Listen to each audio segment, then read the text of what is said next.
Argentina promoted the creation of the Mercosur Commission against transnational organized crime, which today is a reality.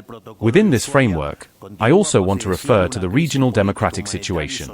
Venezuela, suspended from Mercosur for violating the Ushuaia Protocol, continues to be a devastating political, humanitarian, and social crisis. The atrocious and inhumane dictatorship of the narco-terrorist Nicolás Maduro casts a dark shadow over our region.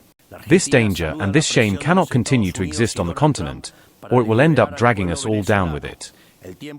Argentina welcomes the pressure from the United States and Donald Trump to free the Venezuelan people. The time for having a timid approach on this matter has run out. We also urge all other members of the bloc to support this position and firmly condemn this authoritarian experiment. We welcome the international recognition of the courage of María Corina Machado, Nobel Peace Prize 2025, and we reiterate our call for the will of the Venezuelan people to be respected. Likewise, I want to highlight the importance of the incorporation of Bolivia into Mercosur. The victory of José Antonio Kast in Chile expresses a clear social demand for more competitive, open, and flexible economies, capable of generating genuine growth through work, investment, and economic freedom. More than 4 decades have passed since the Malvinas War, and the South American continent is once again being threatened by the military presence of an extra-regional power. An armed intervention in Venezuela would be a humanitarian disaster for the hemisphere and a dangerous precedent for the world. The strength of democratic regimes has also been put to the test. Brazilian democracy survived the most severe attack it has suffered since the end of the dictatorship.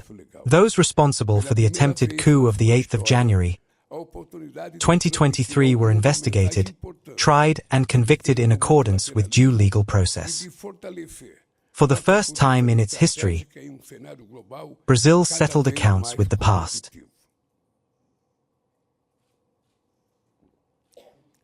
We had in our hands the opportunity to send the world an important message in defense of multilateralism and to strengthen our strategic position in an increasingly competitive global scenario.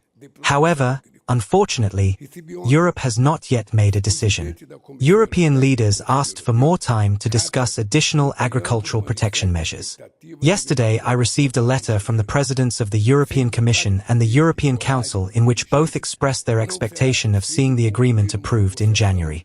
Without political will and courage from leaders, it will not be possible to conclude a negotiation that has already dragged on for 26 years. Last week, a problem arose with the Prime Minister of Italy. It is not a problem with the agreement signed between Mercosur and the European Union, but with an agreement signed within the European Union itself.